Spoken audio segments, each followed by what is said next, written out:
everyone, and welcome to Submerged Below, a game I've been working on for a while now, on and off. In this first devlog, I'm going to show you how I started the game, the challenges I faced, the ideas I wanted to create, and then finally where I am today with this project. I will also be releasing a devlog each week for my game and taking a look at people's ideas and showing you how I get inspired as a solo developer. When I started this game, I had already been using Unity for about 2 years and was comfortable with starting a larger project. I knew there would be many obstacles I would have to overcome, but that is life, and if I wanted to create anything I should just start. So I did, and the first prototype build took me about 3 days, which I was extremely happy with. Looking back at it now, it's pretty funny as I even added a random picture of myself. That was very strange, but I think I was just very excited about the diffused material in Unity and proud to have implemented it. I started to feel something for the idea that I had in my head. Moving forward about 2 months, I was working full time and could only work on my game a little in the afternoons and on the weekends. I remember every day I would draw different fish on paper that I wanted to see in my game or just bring ideas to life.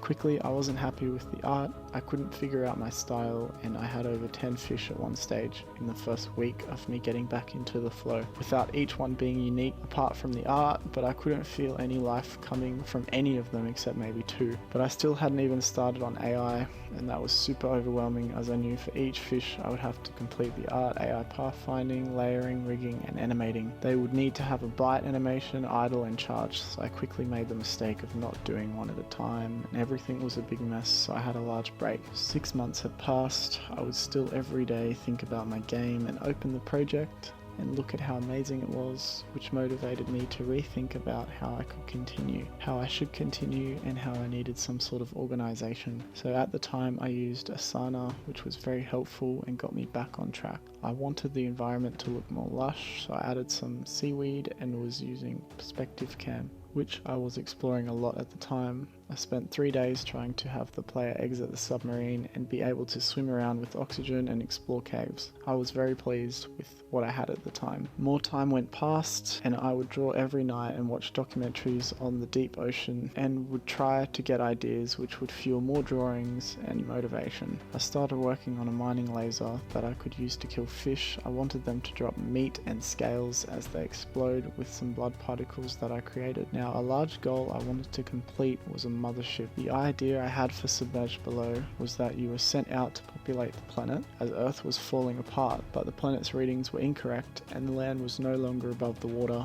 but deep underneath, and you were forced down into the depths. There was not enough fuel for a return trip.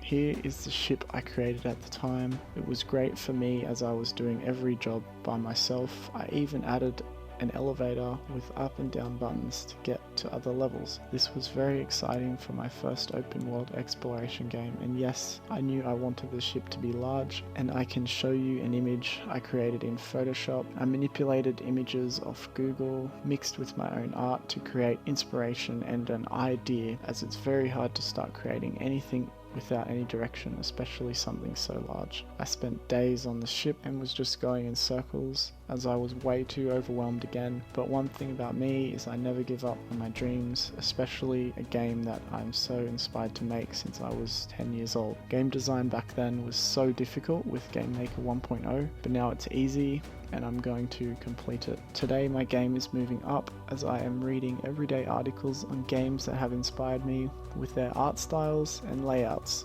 such as Hollow Knight. The art you can see I drew in 20 minutes using my Surface Pro, which I would say was the best investment for me, as the cheaper Wacom graphics tablets don't have screens and I could never get used to that. Laying out my first stage now with this new loved art style, which may change slightly in the future. In 2D, every sprite that I place has a layer, and if you haven't layered correctly, this will happen and break immersion. How I fixed this was increasing each sprite layer mask by 1, and I had to do this over 100 times until I said this is crazy and will take way too long. So I created a script that would do it all for me. I would just have to put the script on the parent game object and it would increment each element in the array, grab the layer mask and set it to the height of the array. So if I have 10 sprites, it would be 0 to 9, and the layer mask would also be 0 to 9. As you can see, saved me so much time. This will be all for this devlog. I really hope you enjoyed, and on the next video I'll be showing you the new new ship interior layout that is on the way, and all the other little pieces in the works. This video has been a long time coming, and I'm really excited to update